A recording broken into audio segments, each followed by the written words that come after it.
The government's line is to always go back to its changes that it has put forward when it comes to medicine, when it comes to childcare, and the concern on their part is you don't want to feed too much money into the system now because it'll just become inflationary, so it'll make the current problem worse.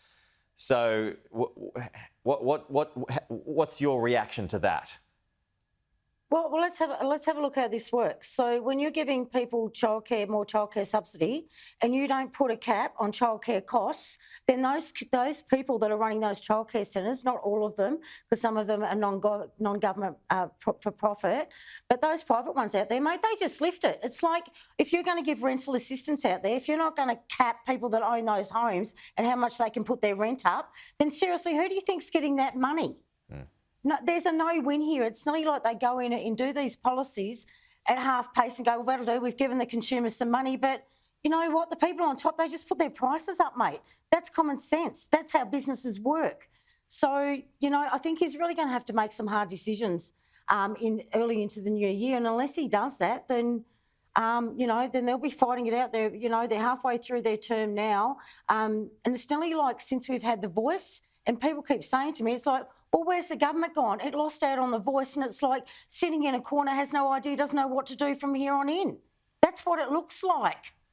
Okay, legislation up this week, Jacqui. It gives judges the power to strip terrorists of their dual Australian citizenship. Would you support that? I think that that is a good support. I also didn't mind it when the minister could do it themselves. So I got a text message from the PMO's office late last night telling us we're having a meeting this morning on this stuff. I haven't even seen the legislation. That's where we're at. And what I said to them was, unless I can see that it's tough and going to be consistent with what Australians want, I will not be rubber stamping this. Not this time, not over national security. So when you want to rush legislation through that and we don't have the staffing that we used to have, then come on, guys. Another fault of the government is not giving us enough time, especially over really important stuff like this. Just it's put through. Well, I could probably make amendments that could make that stronger. So I need time to be able to do that. And I'm sure there's others out there that haven't seen that legislation would actually like to do amendments as well to make it tougher and make sure that we're looking after Australians for their safety first and foremost, mate. There's a press conference coming up shortly. We'll have that for you live when it happens. That involves Claire O'Neill and Andrew Giles as well, so perhaps we'll get a bit more detail there. We'll see. Just finally, you've painted Richard Marles as the Grinch, the Christmas Grinch. Now 4 weeks away. Jacqui Lambie, we'll bring up the photo here. He's coming in for some stick. There it is. There it is there. Why is he the Grinch? You know, he's the Grinch because our Defence Force personnel are going to get about 11.8% pay rise in the next 3 years. That's the diggers out there.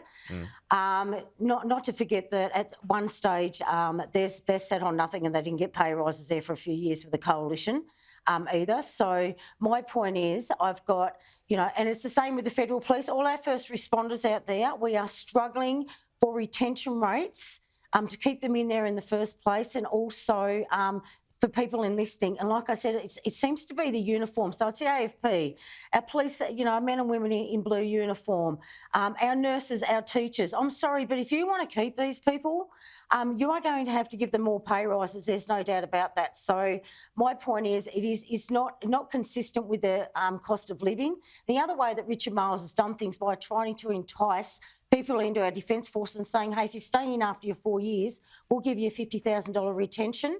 That's what they're going to do. We'll pay you. But what about the guys that have been there for that 5 years to 9 years? You know, they are the leading diggers. They're going up. They're already moving up the ranks. They have the most experience. You know what they're offering them, mate?